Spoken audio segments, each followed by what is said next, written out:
जागीर बख्शीश में दे सकती है वो, लेकिन जब हमला वजूद पर हो तो बख्शती भी नहीं है वो। ये है स्त्री की ताकत और फितरत। वेलकम टू स्त्री शक्ति। लोहे के इरादे, स्त्री का साहस, फूल सहरा में खिला दे। स्त्री की ताकत, लोहे के इरादे, फूल सहरा में खिला दे।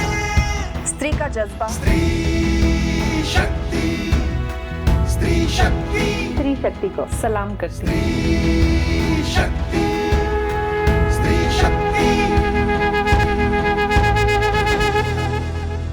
सदियों से समाज में स्त्री का शोषण होता आ रहा है। अगर स्त्री गरीब, अशिक्षित और कमजोर वर्ग से हो तो इस शोषण की कोई सीमा नहीं रहती। कई बार तो धर्म के नाम पर यह शोषण बर्दाश्त की हद से बाहर हो जाता है। धर्म चाहे कोई भी हो, जब उसकी आड़ में किसी को पीड़ित किया जाता है तो यकीनन भगवान हो या खुदा, वो भी दो आंसू जरूर बहाता है। ऐसे ही कुछ हमारे आज की स्त्री शक्ति के साथ हुआ है, जिन्होंने अपने आप को धर्म की बेड़ियों से आजाद कर इंसानियत का धर्म चुना और अपनी रोशनी से गरीब और पीड़ित महिलाओं की मसीहा बन गई।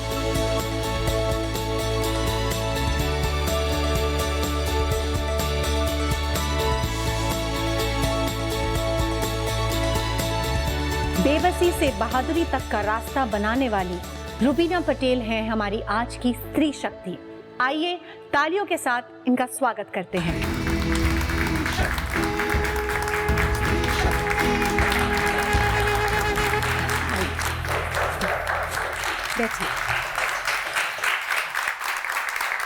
रुबीना जी, सबसे पहले धन्यवाद, आपने अपना कीमती वक्त दिया और यहाँ पर हमारे स्त्री शक्ति के मंच पर आई। आपका बचपन बहुत खौफनाक था, तो ऐसा क्या हुआ आपके बचपन में?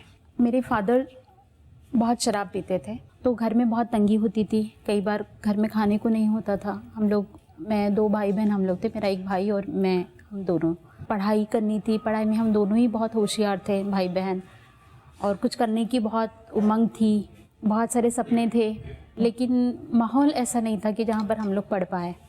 मम्मी जो थी उनको काम पे जाना पड़ा बाहर, वो काम करती थी, मजदूरी करती थी, उन पैसे से फिर हम लोग गुजारा कर रहे थे। लेकिन जो मम्मी सामान लाती थी, जो खाना घर में बनता था, वो सारा खाना फादर मेरे खा लेते थे, अब्बा। हम लोग फिर भूखे होते थे। हम लोग जब कई बार ऐसे होता था रात में हमेशा कि हम लोग सो रहे हैं और फिर वो आए और फिर उन्होंने बहुत मारपीट की, बाल पकड़ के उठाया, हमको सोने नहीं दिया। तो कभी हमको चैन से सोने के लिए मतलब ऐसा मौका ही नहीं मिला कि हम लोग बहुत अच्छे से चैन से सो पाए। मम्मी को मार रहे, हम दोनों भाई बहन को मारे, मतलब ऐसे शैतानी रूप था उनका कि मैं खुद सोचती थी कि अगर शैतान कोई होगा तो मेरे फादर से बढ़कर कोई नहीं हो सकता। इस्लाम में तो शराब को हराम माना जाता है, उसके बावजूद भी आपके अब्बा जो है वो शराब पीते थे। फॉलो करने पर है, कौन कितना उसको फॉलो कर रहा था, उसके बावजूद भी अब्बा शराब पीते थे। आपने जो अपनी पढ़ाई है वो कैसे पूरी करी? अब्बा जब घर में होते थे तो बहुत गाली गलौज, गंदगी और वो सब किया करते थे। और एक बहुत छोटी सी रूम थी जहाँ हम लोग रहते थे। बहुत पुराना मकान था, बाड़ा था, जिसको बहुत सारा जगह बाकी लोगों ने ले लिया, और छोटी सी एक रूम थी। क्योंकि फादर ऐसे थे तो मम्मी भी कुछ नहीं बोल सकती और हम लोग बहुत मजबूर, जिसको जो लगा जो रिलेटिव्स ने उन्होंने वो किया। पढ़ाई नहीं हो पाती थी ऐसे माहौल में। तो कई बार हम लोग रात भर जाकर, अगर किसी दिन अब्बा नहीं हैं, बाहर पीकर कहीं पड़े हैं, तो वो रात भर हम लोग जागते थे। हम लोग एक दूसरे को उठाते थे। भाई मैं थोड़ा देर पढ़ती हूँ, फिर मैं थोड़ा 1 आध घंटा सो लिया तो फिर भाई मुझे उठाता था, या फिर भाई सोया तो फिर मैं उसको उठाती थी, इस तरह से। और बिना घड़ी के, बिना फ़ैन के, बिना सब ऐसे हम लोग ने दिन निकाले। हाँ, जैसे तैसे मैंने अपनी पहले 10वीं पास किया, फिर उसके बाद में 11वीं 12वीं मैंने पास किया। मुझे बहुत कुछ करना था, बड़े सपने थे। लगता था कि पढ़कर मुझे ये दिन से मेरी माँ को, मेरे भाई को दूर करना है, ये एक सपना था। मैं पढ़ना चाहती थी, लेकिन 125 रुपये मुझे BA फर्स्ट ईयर में एडमिशन की फ़ीस भरनी थी, जो मेरे पास नहीं थी। फिर मैंने मजदूरी शुरू की, खेत में गई, काम शुरू किया, खेती के साथ में। हाँ, खेती में गई, वो मजदूरी का काम भी मैंने शुरू किया। दोस्तों, शिक्षित होना कितना अनमोल उपहार है, इसका एहसास हमें तब होता है जब हम रुबीना जैसी कोई कहानी सुनते हैं। शिक्षा पाने के लिए कितना संघर्ष किया इन्होंने। हाथों में कलम पकड़ने की कीमत इनकी हथेली के छाले थे। दोस्तों, रुबीना के इस जज्बे के लिए जोरदार तालियां। मैंने एडमिशन तो ली और मैं कुछ दिनों तक कॉलेज में भी गई। फिर उसके बाद में मेरी शादी कर दी गई। जो घर के बड़े थे जी, उन लोगों ने डिसीज़न लिया और उनके आगे बोलने का कोई गुंजाइश ही नहीं थी। मैं बोल रही थी मुझे नहीं करना है, मुझे पढ़ना है। मैं जो करना चाहती थी उसकी किसी को फिक्र नहीं थी। बस लोगों को ये लगता है कि शादी कर दो, बस यही एक लगता है। शादी जब हुई तो तब मुझे ये लग रहा था कि मैंने तो एक तो कॉम्प्रोमाइज़ तो कर लिया था कि हाँ ठीक है, जो हुआ वो अपना लिया कि और मुझे ये भी लग रहा था कि मेरा खुदा इतना बेरहम नहीं हो सकता कि मैंने पहले जो लाइफ जी है इतनी हॉरिबल, इतनी खतरनाक, तो शायद आगे की लाइफ मेरी इतनी बुरी तो नहीं हो सकती। तो मुझे एक उम्मीद थी कि अल्लाह ताला मेरे साथ इतना बुरा नहीं कर सकता। मेरी आगे की लाइफ तो शायद अब खुश होंगी, अब अच्छी होंगी। ये मेरी उम्मीद थी और मैं ये उम्मीद लेकर आगे की ज़िंदगी शुरुआत की मैंने अपने हस्बैंड के साथ नई ज़िंदगी शुरू की। शायद कुछ दिनों तक उनका बर्ताव ठीक रहा। फिर उसके बाद में उनका जो स्वभाव था वो स्वभाव तो उन्होंने दिखाना शुरू किया। बहुत छोटी छोटी घर में कुछ बातें होती थी जिसमें अगर मैंने जवाब दे दिया, बोल दिया तो बहुत गुस्सा हो जाते थे कि तूने जवाब कैसे दिया, तूने कैसे मेरी बात को क्रॉस किया। और फिर बहुत बुरी तरह से मार पीट और ये सब करते थे।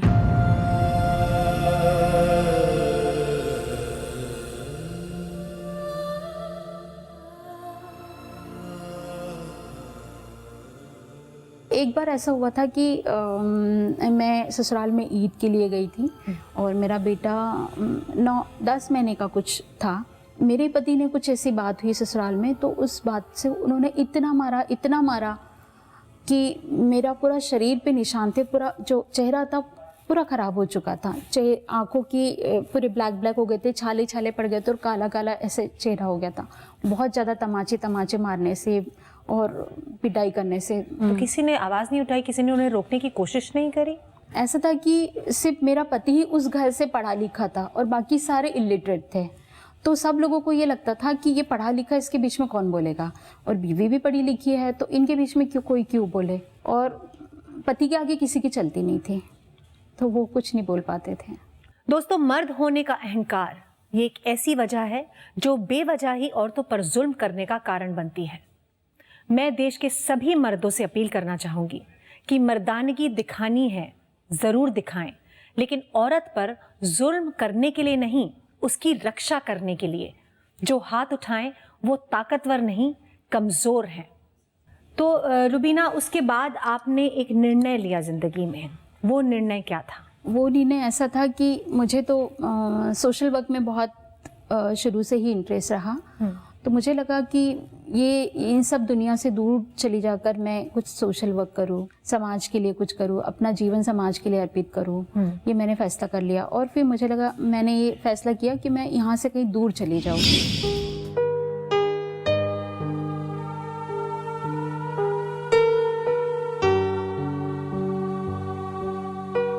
तो मैं बाबा आमटे का एक मैंने कैंप अटेंड किया था, तो मुझे उनके बारे में पता था। मैं साधना ताई, उनकी वाइफ और पूरा परिवार, वहाँ से परिवार से मिली थी।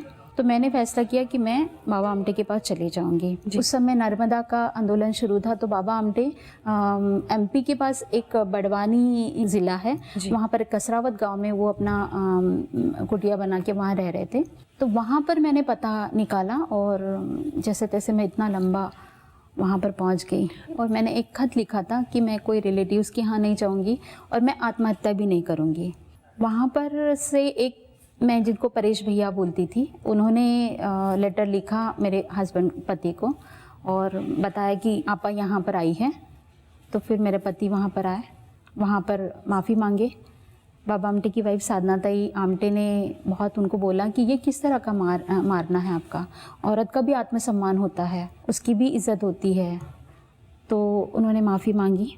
तो मुझे भी शायद लगा कि हाँ, माफ़ी मांगी है, शायद अब ऐसा नहीं होगा। और मैं फिर वापस वहाँ से आई। वापस आने के बाद में मुझे लग रहा था कि हालात सब ठीक हो जाएंगे और हस्बैंड का जो स्वभाव है उसमें कुछ चेंज आएगा, लेकिन ऐसे नहीं हुआ। फिर बाद में मेरी एक बेटी हुई। बेटी होने के बाद में फिर वो चलता रहा सिलसिला। मतलब किसी भी बात को लेके मारपीट करना और कंट्रोल में रखना, ये सारा सिलसिला चलता रहा। तो मैं हर हालात को एडजस्ट करती रही, सहती रही, और जो जैसे बोल रहे पति वैसे सुनती गई। उन्होंने जो कहा मानती रही। तो क्योंकि मैं वापस भी नहीं जा सकती थी मायके में, क्योंकि मेरे पिता तो शराब पीते थे, तो मैं मायके नहीं जा सकती थी क्योंकि मेरा सपोर्ट करने वाला कोई नहीं था। फिर जैसे तैसे हम जिस गांव में रह रहे थे, मुझे लग रहा था कि हम बच्चों को अच्छी परवरिश दें जी। तो इसलिए हमने शहर जाने का सोचा। मैंने बहुत हस्बैंड को फोर्स किया कि हम शहर में जाएंगे, बच्चों को अच्छा एजुकेशन देंगे, उनको इंग्लिश मीडियम स्कूल से पढ़ाएंगे और मैं भी कुछ कामकाज करूँगी। तो हस्बैंड ने तो मना किया, नहीं करने के लिए कहा। फिर मुझे लग रहा था कि मुझे कुछ तो करना है। मैं कैसे अर्थहीन लाइफ कैसे जी रही हूँ, क्योंकि मैं कविताएं लिखती थी उस समय, मैं बहुत अच्छा नाटक करती थी, मैं पढ़ाई में बहुत अच्छी थी, हर सारी चीज़ों में मैं थी। लेकिन मुझे मेरी लाइफ यहाँ आके मुझे ऐसा लग रहा था ख़त्म हो गई। सिर्फ बच्चे पैदा करना, खाना पीना, रहना सोना, क्या खाने पीने को मिलना और ठीक से कपड़े लत्ते मिलना, यही लाइफ होती है। रुबीना के शौहर ने इनकी ज़िंदगी जहन्नुम तो बना ही दी थी, लेकिन उसके बाद उस हैवान ने कुछ ऐसा किया जिसे बेरहमी की इंतहा कहा जा सकता है। क्या थी वो हैवानियत, जानिए इस ब्रेक के बाद। स्त्री शक्ति, स्त्री शक्ति।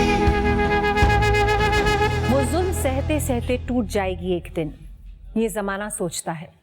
वो जुल्म करते करते शर्मिंदा होंगे एक दिन, ये औरत सोचती है। लेकिन अफसोस कि सोचने के ये दोनों ही नजरिए गलत हैं। और जो औरत जुल्म के खिलाफ आवाज उठाने की इस तीसरी नजरिए से सोचती है, वो कहलाती है स्त्री शक्ति। आप क्योंकि बहुत कुछ करना चाहती थी जीवन में, तो एक नई किरण आपको नजर आई, एक नया शौक आपके अंदर उत्पन्न हुआ, और वो था फोटोग्राफी का।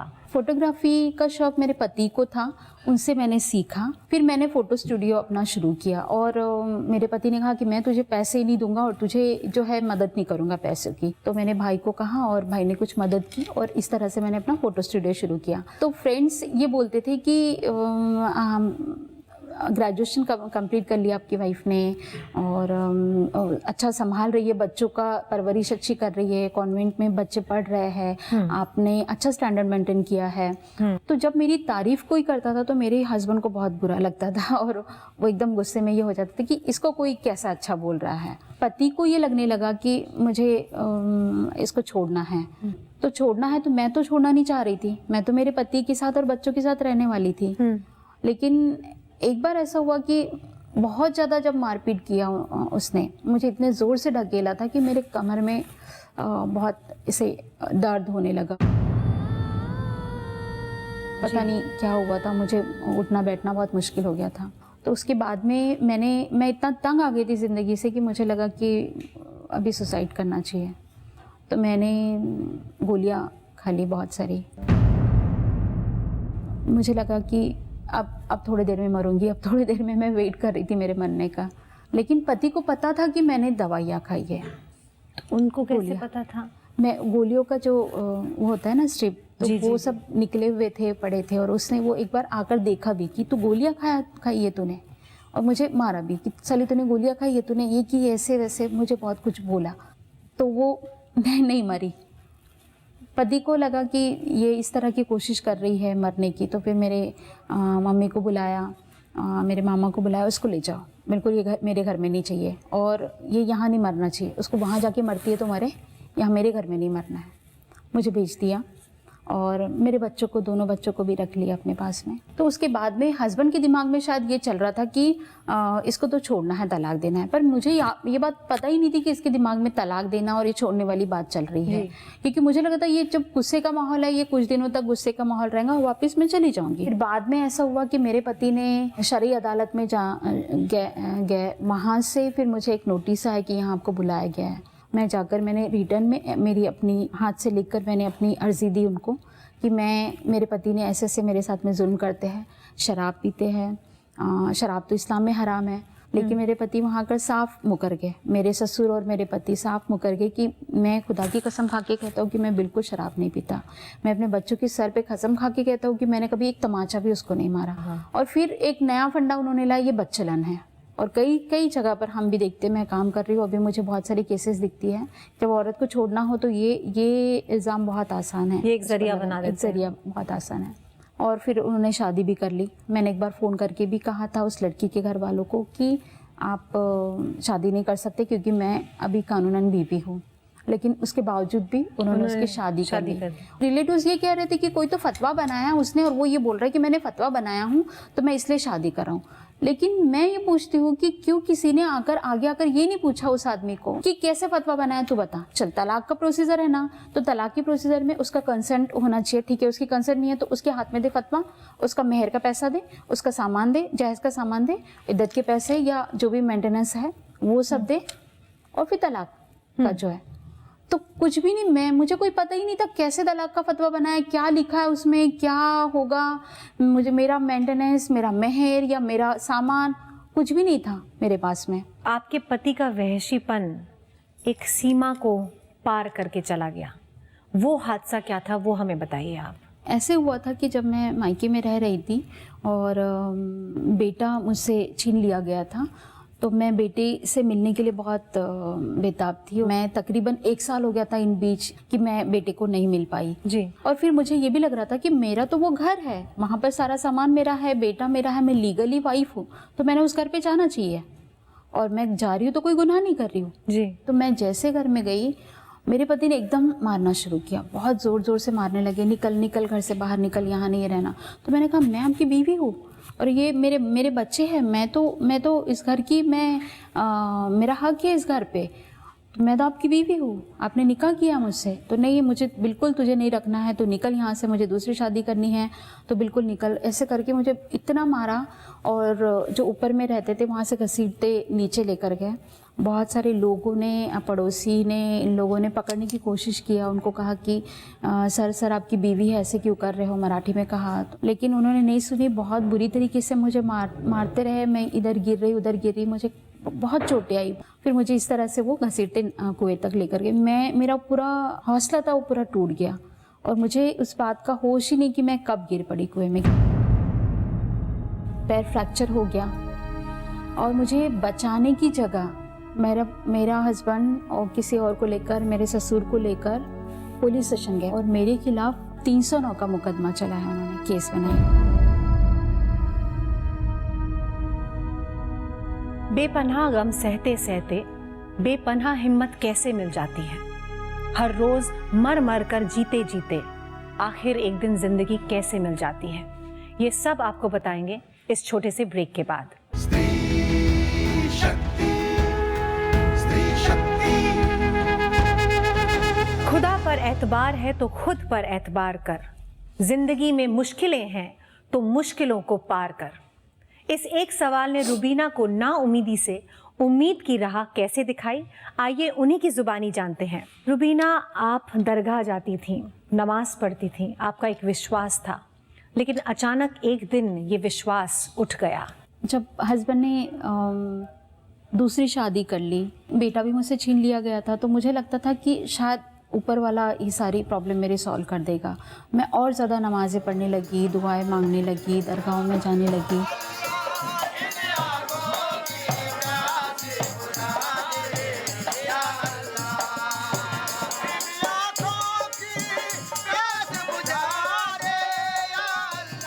मन्नतें मांगने लगी कि एक बार मेरा बेटा मुझे दिख जाए। इस बीच शायद मैं अपनी बेटी के साथ कहीं तो कुछ नाइंसाफ़ी कर रही थी, जो कि बहुत गलत था। मैं अकेली थी और मुझे बेटी को संभालना था।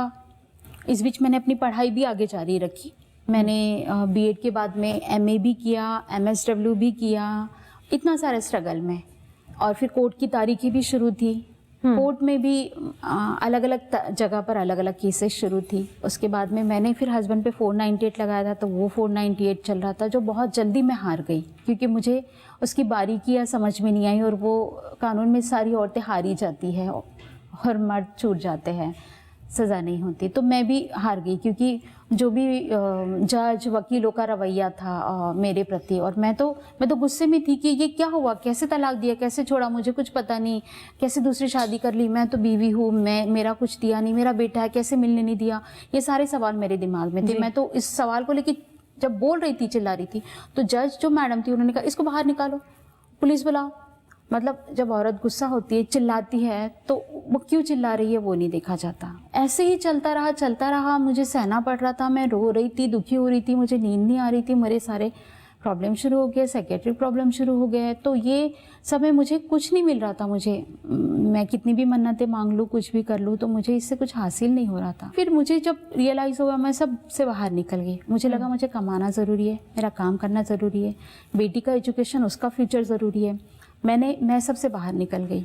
रुबीना, आप मुझे बताइए कि अपनी मुसीबतों से निकलकर दूसरों की मदद करने का जो मकसद आपको मिला, वो कब मिला, कैसे मिला और आपने क्या किया? सबसे पहले तो जब मैं एक बड़ी सोशल वर्कर जो बहुत मानी जाती है, मैं उसके पास गई अपना दुखड़ा लेकर, और मैं जब बताने लगी, रोने लगी, तो उसने मुझे कहा कि मैं तेरे लिए कोई मदद नहीं कर सकती, क्योंकि तू मुसलमान है। हम लोग शाहबानों के समय दिल्ली गए थे, और बहुत हम लोग ने महिला आंदोलनों ने बहुत सारा उसका विरोध किया, लेकिन आखिर फिर हम सब लोग हार गए, और वो शाहबानों ने खुद अपनी लड़ाई वापस ले ली, और ये हमारी हार थी। तो जब तक तुम्हारी जैसी लड़कियां खुद अपनी लड़ाई नहीं लड़ती, हम लोग कुछ नहीं कर सकते।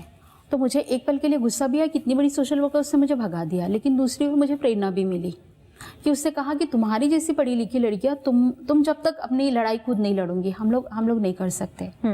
ये मुझे कहा। और मैं दूसरी ओर मैं ये भी देख रही थी, जब मैं कोर्ट में जा रही थी तो काफ़ी लड़कियां मुझे दिखती थी। तो मैंने ये सोचा कि मेरी तरह तो बहुत सारी हज़ारों रुबीनाएं हैं जो अपने अधिकार के लिए आई है, जिस पर जुल्म हुआ है, जिसको छोड़ दिया गया है। तो मुझे लगा कि नहीं, इनके लिए काम करना बहुत ज़रूरी है। हमने सुना है कि जो आपने अपना केस वो खुद लड़ा है, और जजेस भी आपसे बहुत इम्प्रेस हुए हैं। जो मुझ पर क्रिमिनल केस जो बनाया था 309, और दूसरा और एक केस था अटेम्प्ट टू सुसाइड और 498। नहीं, वो एक था। मेरे हस्बैंड ने दूसरा, मतलब मैं बेटे को मिलने के लिए फिर भी मैं छोड़ नहीं रही थी, जा रही थी लगातार। तो उसने वो बड़ा सा केस बनाया, 143, 448, 506, 323 और 34। तो ये बहुत सारे केस चल रहे थे। तो मैं देख रही थी कि काफ़ी सालों से मैं जारी लगातार, मुझे तकलीफ हो रही हूँ। कई बार पैसे नहीं होते थे कोर्ट में जाने के लिए, और फिर कोर्ट का नज़रिया भी बहुत अलग था। तो जैसे मैं उस केस में एक्यूज थी, तो मुझे उधर बैठने के लिए कहा जाता था, भाई तिकड़े बसा। फिर धीरे धीरे मैंने उस केस को हाथ में लेना शुरू किया, और मैंने जज को कहा मेरे पास पैसे नहीं है, और मैं पढ़ी लिखी हूँ, मेरी केस में लड़ सकती हूँ, मेरी केस की मुझे इजाज़त दीजिए। शुरू में मैं एप्लीकेशन देना और ये करना, टिकट लगा के, वो मैंने शुरू किया। धीरे धीरे कोर्ट की कार्रवाई मैंने समझ ली, फिर केस की कार्रवाई शुरू की, फिर बयान हुआ, बयान में फिर मैंने क्रॉस एग्जामिनेशन मैंने शुरू किया। अपने पति को कटघरे में खड़ा रख के उसको बहुत सारे सवाल किए। तो मेरे जितने भी सवाल थे, मैंने बहुत सारे सवाल किए। वो उसके बाद जवाब नहीं था, और वो कुछ घबरा सा भी गया कि ये क्या, मतलब जो औरत रोती थी, माफ़ी मांगती थी और मेरे सामने गिड़गिड़ाती थी, वो आज जितना बोल रही है, इतनी हिम्मत से, हौसले से बोल रही है। तो वो बहुत गुस्सा भी हो रहा था। तो कोर्ट में जब मैंने अपनी पैरवी शुरू की, मैंने ये किया, तो वो साफ जाहिर हुआ जब मैंने बयान शुरू किया और उसका क्रॉस लिया, तो वो उसमें उन्होंने साफ किया कि हम तो जानते नहीं है रुबीना को, तो फिर आपने ये बयान कैसे दे दिया? तो वो कहने लगे कि हमारे पास पुलिस आई, उन्होंने कहा कि इस पे साइन कर दो, तो हमने साइन कर दिया। और फिर वो सारा देखकर जज का भी एटीट्यूड बदल गया। जो मैं केस लड़ रही थी, तो वो भी उनका जो देखने का रवैया था वो भी बदल गया, कि उनको लग रहा था कि समझ में आ गया ये केस झूठी बनी है, इस पे लगी है। दूसरी भी और एक केस थी, वो भी केस में लड़ रही थी, वो भी केस में उनको समझ में आया कि ये केस झूठी है। और फाइनली मैं वो केस जीत गई, और मुझे उन्होंने सुनाया कि आप इस केस से बाइज्जत बरी हो गई।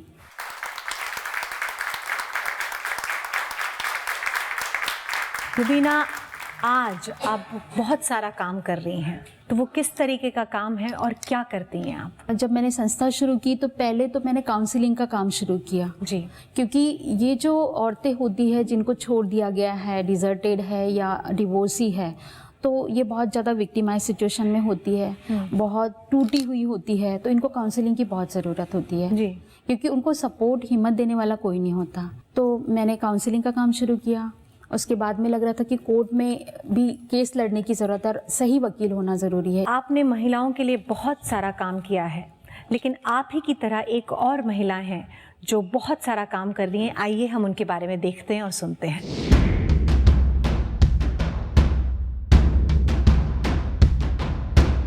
अपनी सहूलियत के लिए धर्म या उसके उसूलों के साथ खिलवाड़ करना या कराना कोई नई बात नहीं है। लुबना के साथ भी यही हुआ जब उसे धर्म के नाम पर कई मुसीबतों का सामना करना पड़ा। मेरी शादी 2005 में हुई थी, 4 दिसंबर 2005। फिर शादी के बाद पता चला इन डिटेल उसे ना कॉल सेंटर के किसी एचआर से पता नहीं प्यार हो गया था या क्या हो गया था। दैट टाइम दुख तो हुआ था, बट हम लोगों के नाना वगैरह का कहना था कि वो लड़के हैं, वो कुछ भी कर सकते हैं, और हम लोगों पे बहुत पाबंदियाँ आयत थी कि यू हैव टू एडजस्ट, आपको कैसा भी हो एडजस्ट करना है। और मुझे लगा कि ड्यूरिंग प्रेगनेंसी शायद ठीक हो जाएगा सब। एक दिन पता नहीं घर वाले सब यहाँ वहाँ हो गए, रमज़ान की चांद रात था, मैं ट्यूशन्स ले रही थी, उसने बच्चों को भगाया, रूम लॉक किया और ही स्टार्ट बीटिंग मी। मैंने मार खाया खाया खाया, बट मैंने रिटर्न में उसको उफ तक नहीं किया। और जब आँख खुली होश आया तो आई वॉज इन हॉस्पिटल। इतना सहने के बाद भी लुबना की तकलीफें कम नहीं हुई। जो धर्म इंसान को सुकून पहुंचाने के लिए है, उसी को इंसान तोड़ मरोड़ के दूसरों को हानि पहुंचाने के लिए इस्तेमाल करता है। एक दिन मुझे बिठा कर कहा कि मुझे डिवोर्स चाहिए लुबना तेरे से। आई वाज लाइक प्रॉब्लम क्या है, जेन्युइन रीजन होना चाहिए, मैं आपको दे दूंगी डिवोर्स।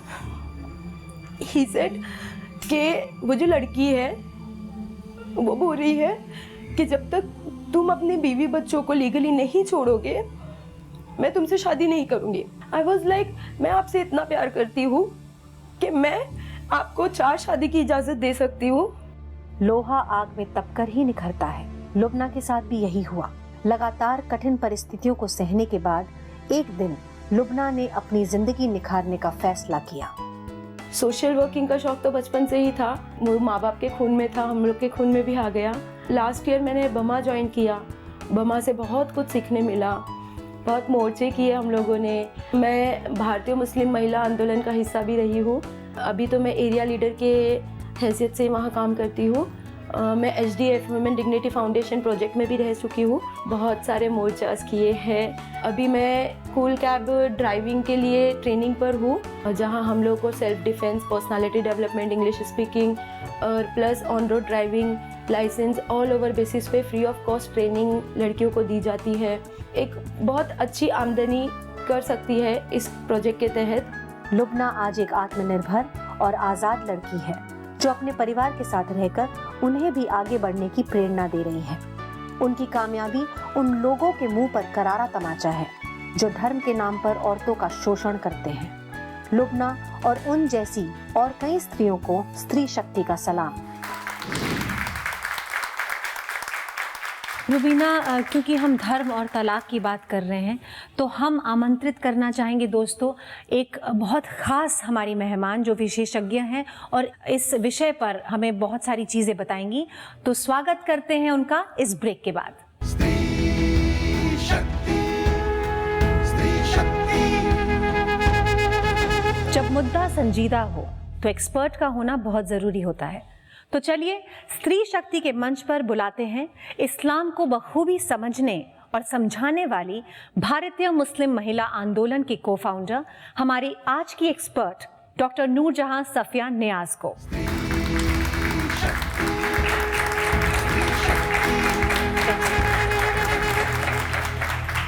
डॉक्टर नूरजहां, सबसे पहले तो मैं आपका स्वागत करना चाहूँगी और धन्यवाद कहना चाहूँगी कि आप समय निकालकर हमारे स्त्री शक्ति के मंच पर आईं।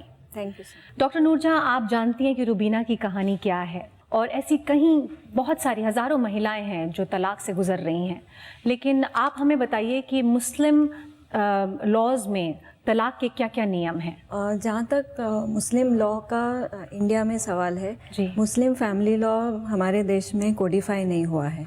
इसका मतलब ये है कि कोई कानून बना नहीं है जिसको हमारे पार्लियामेंट ने पारित किया है, जिसकी वजह से जो अनलिखित या अनरिटन मुस्लिम फैमिली लॉ या शरिया लॉ है वो हमारे देश में आज फॉलो किया जाता है, जी। जो ना हमारे संवैधानिक मूल्यों से मेल खाता है, ना ही हमारे कुरान में जो दिए हुए आदर्श है उससे भी मेल खाता है। कुरान में कहीं ने ये नहीं लिखा है कि एक आदमी बोल दे जुबान से तलाक या लिख के दे दे और वो हो जाए, कहीं नहीं लिखा है। तो जो इसको प्रमोट करते हैं, जो कहते हैं कि जुबानी तलाक वाजिब है, वो खुद भी जानते हैं कि ये कुरान में नहीं है। वो खुद भी जानते हैं कि ये एक गलत तरीका है जिससे औरतों की ज़िंदगी बर्बाद होती है, जिससे इस्लाम का नाम बदनाम होता है। हमारे सेंटर्स में जो औरतों की शरिया अदालत हम चलाते हैं, वहाँ पर कई ऐसी औरतें आती है, या तो ज़ुबान से तलाक हो गया है, या चिट्ठी से तलाक हो गया है, या SMS के ज़रिए तलाक दिया। जैसे टेक्नोलॉजी बढ़ रही है वैसे तलाक देने का तरीका भी बहुत मॉडर्न हो गया है। जी। फेसबुक, ईमेल, फेसबुक, इस तरह से मैसेजेस, SMS, फ़ोन तो बहुत कॉमन है कि फ़ोन उठाया तलाक दे दी, हो गया। तो ऐसी औरत हमारे पास जब आती है तब वो कहती है कि मैं क्या करूं, मैं कहाँ जाऊं, बच्चों के साथ मुझे अब मैं घर में नहीं रह सकती। तो बहुत इंस्टेंट एक होता है ना कि आप निकाह करते हैं तब आपसे कबूल है या नहीं पूछा जाता है, लेकिन वही निकाह को जब तोड़ना होता है तब सिर्फ एक की कैसे चलती है। लेकिन ये हमारे समाज में आज बड़ी तादाद में हो रहा है। बहुत अफसोस की बात है कि हम अपने आप को मुसलमान कहते हैं, लेकिन हमारी किताब में क्या लिखा है ये हम जानते नहीं हैं, और हम सिर्फ उन्हीं की बात मानते हैं जो मुल्ला है, मुफ्ती है, जो काजी है। हाँ, वो उनका इंटरप्रिटेशन, वो जिस तरह से मज़हब को उन्होंने समझा है, जिस तरह से मज़हब का इंटरप्रिटेशन उन्होंने किया है, उनकी सुनते हैं, उनकी मानते, अपना दिमाग नहीं चलाते, अपनी किताब खुद नहीं पढ़ते हैं, उसमें से मायने खुद नहीं निकालते हैं। कुरान शरीफ में बाकायदा एक तरीका दिया है कि अगर किसी को भी तलाक देनी है, चाहे तलाक की डिमांड शौहर से आए या बीवी से आए, उसका एक वक्फा होता है, एक प्रोसेस होता है कि 3 महीने के वक्त में आप आपके आपसी बीच में बातचीत कीजिए, आपके मसले को हल करने की कोशिश कीजिए।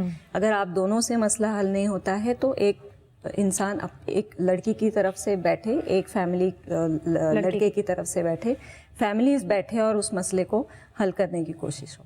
और फिर भी अगर मसला हल नहीं हो तो आप आर्बिट्रेटर्स के पास जाइए, मध्यस्थों के पास जाइए, अपना मसला किसी के सामने रखिए और फिर उसको मतलब पूरा जो फोकस है कि आप अपने मसले को सुलझाओ, साथ में रहो, प्यार से रहो, मोहब्बत से रहो। और अगर बिल्कुल एक मौका आता है कि नहीं अब नहीं रह सकते, तभी जाके तलाक हो, और तलाक हो तब भी उस औरत के जो हक है वो उसे पूरी तरह मिले।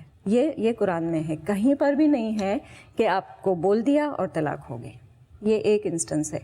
दूसरी शादी, तीसरी शादी हमारे समाज में मुसलमान मर्द बहुत फ़ख्र से कहते हैं कि हम तो कर सकते, ये हमारा हक है। ये कोई हक नहीं है। एक कुरान की आयत है जिसमें लिखा है कि आप 1, 2, 3, 4 शादी कीजिए। ये उस वक्त के कॉन्टेक्स्ट में था जब मर्द जो थे वो जंग पर जाते थे, मर जाते थे, पीछे लड़कियां, बेवाएं औरतें पीछे रह जाती थी।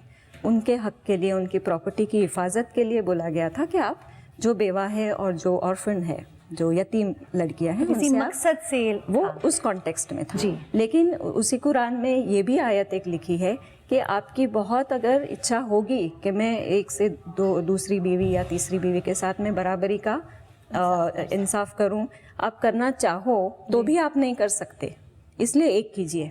तो इसको गलत तरीके से इंटरप्रेट नहीं, किया पढ़ते ही नहीं है, पढ़ते ही नहीं है। बहुत कन्वीनियंटली जो खुद को सूट करता है वो पढ़ते हैं, जो औरतों के फायदे के लिए होता है उसको नजरअंदाज, पढ़ते भी नहीं है, पढ़ भी लिया तो बताते नहीं है, समझाते नहीं है। आप लोग आवाज उठा रही हैं, लोगों को प्रोत्साहन कर रही है, महिलाओं को प्रोत्साहन कर रही है, तो कभी कहीं पर कोई तकलीफें आई, किसी ने विरोध किया? एक बार ऐसे हुआ था कि मैंने एक नाबालिग लड़की की शादी रोकी थी, तो उस समय मुझ पर अटैक भी हुआ था और लोगों ने कोशिश की जान से मारने की। तो दो दिन मेरे घर पुलिस रही, लेकिन बाद में वही लोग आकर हमको कहने लगे कि आपने रोका, बहुत अच्छा किया था आपने। नूरजहां जी, आपके काम में आपको किस तरह की तकलीफ़ों का सामना करना पड़ता है? सबसे पहले तो हमको बोला गया कि आपको मज़हब के बारे में सोचने की भी क्या ज़रूरत है, आपको कुरान में क्या लिखा है ये आपको पढ़ने की क्या ज़रूरत है। ये सब आप लोगों ने इस्लाम के ख़िलाफ़ एक मुहिम चलाया है। तो पहले तो हम जो कहते हैं, हमारे पास जो डॉक्यूमेंटेड प्रूफ है, जो हमारे पास केसेस आते हैं, उसको वो बिल्कुल नकार दी। हाँ, मतलब ये होता ही नहीं है। फिर जब हम प्रूफ दिखाते हैं तो कहते हैं कि आपको क्या हक है मज़हब के बारे में बात करने का? सिर्फ आलिमों को और उलमाओं को ही हक है, तो आप तो इसके बारे में बात ही मत करें, आपको ये हक ही नहीं है। फिर जब हम उसका भी तर्क देते हैं तब कहते हैं कि आप तो मुसलमान ही नहीं हो, आपने तो साड़ी पहनी है, आपने तो सर नहीं ढका है, आपने तो। जब हम लॉजिक और हम मज़हब के हक की बात करते हैं, जब हम उनको कुरान शरीफ उठाकर दिखाते हैं, जब उनको हम केसेस दिखाते हैं, जब उनके पास उसका कोई जवाब नहीं होता है, तो फिर इस तरह के पर्सनल अटैक्स भी होते हैं जहाँ पर आपके पूरे वजूद को क्वेश्चन किया जाता है, आपके मुसलमान होने पर सवाल उठते हैं। रुबीना जी और नूरजहां जी, इस क्षेत्र पर आप काम कर रही हैं, इतनी तकलीफ़ों के बावजूद भी आप दोनों स्त्री शक्तियों के लिए ज़ोरदार तालियां। नूरजहां जी, आपने अपना इतना कीमती वक्त हमारे स्त्री शक्ति मंच को दिया। इस संवेदनशील और इस बहुत अहम मुद्दे पर आपने हमारी आंखें खोली हैं, बहुत कुछ बताया है। उसके लिए स्त्री शक्ति की ओर से मैं तहे दिल से आपका धन्यवाद देना चाहूँगी।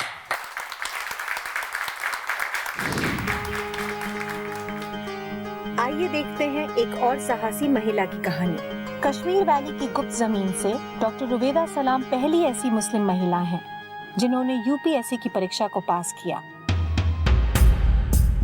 पहले तो भारत के ऐसे राज्य से महिला का शिक्षा की ओर कदम उठाना, और वो भी एक मुस्लिम महिला का, इसके लिए डॉक्टर सलाम की जितनी तारीफ की जाए वो कम है। जम्मू और कश्मीर के वाणिज्य और उद्योग मंत्रालय में प्रबंधक का काम कर रही डॉक्टर रुवेदा सलाम ने सिविल सर्विस की परीक्षा के साथ डॉक्टरी भी की है। जम्मू और कश्मीर के दंगे फसादों के बावजूद डॉक्टर सलाम ने हिम्मत नहीं हारी और अपनी सारी बाधाओं को पार किया। डॉक्टर रुवेदा सलाम मानती हैं कि किसी भी इंसान को अपनी क्षमताओं पर विश्वास होना चाहिए, एक नियमित तरीके से आगे बढ़ते रहना चाहिए। एक मुस्लिम महिला होते हुए इन्होंने सफलता की ओर कदम उठाया और एक विजेता साबित हुई। दोस्तों, औरत मर्दों को जन्म देती है और कुछ मर्द औरत के ही वजूद को मिटा देना चाहते हैं। समाज के इस बदसूरत शक्ल को बदलने की कोशिश ब्रेक के बाद भी जारी रहेगी। मिलते हैं इस छोटे से ब्रेक के बाद। स्त्री शक्ति, स्त्री शक्ति। वेलकम बैक टू स्त्री शक्ति। रुबीना जी, आप महिलाओं के लिए, लड़कियों के लिए काम करती हैं, तो किस किस क्षेत्र में और किस तरह से उनके लिए काम करती हैं? पहले तो काउंसलिंग बहुत ज़रूरी होती है ऐसी जो महिलाएं हैं उनके लिए। फिर जो केसेस है जिनको कोर्ट में मदद देने की ज़रूरत है तो कोर्ट तक ले जाते हैं, तो हम उनको लीगल असिस्टेंस देते हैं। उसी के साथ में औरतों को, मुझे लगता है कि इनको कुछ अगर हुनर दिया जाए, क्योंकि सारी औरतें पढ़कर कुछ करने की इतनी हिम्मत सभी में नहीं होती, बहुत कम औरतें लड़कियां पढ़ती है। तो मैंने देखा है कि मैं जिस बस्ती में रहती हूँ वहाँ पर शिक्षा की बहुत कमी है, कम पढ़ी लिखी है, तो उनको कुछ अगर हुनर मिलता है, कुछ सीखती है, तो शायद वो अपने पैरों पर खड़ी हो जाए। तो मुझे लगता है कि कुछ वोकेशनल ट्रेनिंग, कोई कोर्स सिखाकर उनको अपने पैरों पे खड़ा किया जा सके, इसलिए हमने ट्रेनिंग भी शुरू किया है। वहाँ पर हम फैशन डिज़ाइनिंग का कोर्स है 1 साल का, ब्यूटी कल्चर होता है, मॉन्टेसरी टीचर ट्रेनिंग, कंप्यूटर, इतने सारे हम कोर्सेस वहाँ पर सिखा रहे हैं। रुबीना जी, आपने बहुत सारी महिलाओं की मदद करी है, लेकिन कुछ महिलाएं हैं जो हमसे कुछ कहना चाहती हैं, आपसे कुछ कहना चाहती हैं। आइए सुनते हैं उन्हें। मैं जब मुस्लिम महिला मंच से जुड़ी रूबी सोशल वेलफेयर सोसाइटी से, तब मुझे मुस्लिम पर्सनल लॉ के बारे में इतनी कुछ जानकारी नहीं थी। मुझे उनसे काफी कुछ सीखने को मिला, किस तरीके से काउंसलिंग की जाती है, केसेस में हमें क्या क्या स्टेप्स लेनी चाहिए, इसके साथ साथ बाहर में भी जो काम हमारा चलता है उसे किस तरीके से करना चाहिए, ये सारी मदद उन्होंने मुझे की। रुबीना जी, आप इतना सारा काम कर रही हैं, करना चाहती हैं, ऐसा कोई मकसद है आपका जो आप मुस्लिम औरतों के लिए करना चाहती हैं? एक तो समाज की सोच बदले, जो बहुत मुश्किल है, शायद उसके लिए कई पीढ़ियां लगेंगी। हिंदू धर्म में भी कुछ बुरी प्रथाएं थी, सती प्रथा थी, बाल विवाह, केशवपन, इस तरह की जो प्रथाएं थी जो बंद हुई, और जो भी रिफॉर्मर्स आए उन्होंने कहा ये गलत है और उसके लिए कानून बना और कानून का फ़र्क पड़ा। तो मुझे लगता है कि इस्लाम धर्म में भी जो शरई कानून को लेकर जिस तरह से कहा जाता है कि इसमें कोई बदलाव की बात नहीं कर सकते, तो इसमें बदलाव होना चाहिए। मुग़ल के ज़माने में जब पर्सनल लॉ था, तो तब फौजदारी सेक्शन, मतलब माने कि चोरी करने पर हाथ काटे जाए, जी, खून करने पर उसको फांसी की सज़ा दी जाए, जी, तो ये वाले भी थे उस समय। तो फिर हमारे देश में ये कानूनों को निकाल दिया गया और कुछ चीज़ें रखी गई। तो ये क्या मतलब, जब बदलाव इतने बदलाव हुए हैं तो और बदलाव होने में क्या तकलीफ है, होने चाहिए। मेरे आर्गुमेंट में मेरे हस्बैंड के सामने मेंटेनेंस के केस में भी मैंने ये कहा, मेरे हस्बैंड ने कहा कि फतवा मेरे पास में, तो मैंने कहा फतवा तो कुछ भी बना सकते पैसों से लेकर, हम किसी को जान से मारने का भी फतवा बना सकते हैं और किसी तलाक का भी फतवा बना सकते हैं। तो अगर कानून है तो फिर कहिए कोर्ट को और सरकार को कि हम कानून को नहीं मानते और हमारा पर्सनल लॉ है और हम चोरी करने वालों को हाथ काटेंगे, खून करने वालों को फांसी की सज़ा देंगे। तो ये अपना पूरा स्ट्रक्चर अलग बनाइए और ये कहिए कि पर्सनल लॉ है और इसके तहत सारे फैसले लिए जाएंगे। तो जब ये नहीं हो रहे तो ये चीज़ों को क्यों माना जा रहा है? हमारे देश में कई ऐसी मुस्लिम महिलाएं हैं जिन्होंने न केवल बंदिशों को तोड़ा बल्कि अपने देश का नाम भी रोशन किया। जस्टिस एम फातिमा बीवी सुप्रीम कोर्ट की पहली महिला न्यायाधीश और इस पद पर नियुक्त होने वाली पहली मुस्लिम महिला भी थी। नफीसा अली एक अदाकारा होने के साथ साथ सामाजिक कार्यों में एक महत्वपूर्ण भूमिका निभा रही हैं। शबाना आजमी एक मशहूर अभिनेत्री जिन्होंने अपनी फिल्मों से एक नई सोच लाने की कोशिश की। करीब 40 साल के अभिनय के साथ साथ वो औरतों के हक की लड़ाई लड़ रही हैं। संयुक्त राष्ट्र ने उन्हें औरतों के हित में भारत का सद्भावना राजदूत भी घोषित किया। अर्जुन अवार्डी और पद्मश्री सानिया मिर्जा भारत की सबसे कामयाब महिला टेनिस खिलाड़ी हैं, जिन्होंने अपने देश का नाम पूरे विश्व में रोशन किया है। हम इनको और इनके जैसी अनेक महिलाओं को स्त्री शक्ति का सलाम करते हैं। तो वक्त है अब हमारे आज के सवाल का, और हमारा आज का सवाल ये है कि रुबीना जी ने अपने पति को छोड़ने के बाद क्या तालीम ली। आप अपने जवाब, सुझाव और कहानियां हमें दूरदर्शन के इस पते पर भेजें।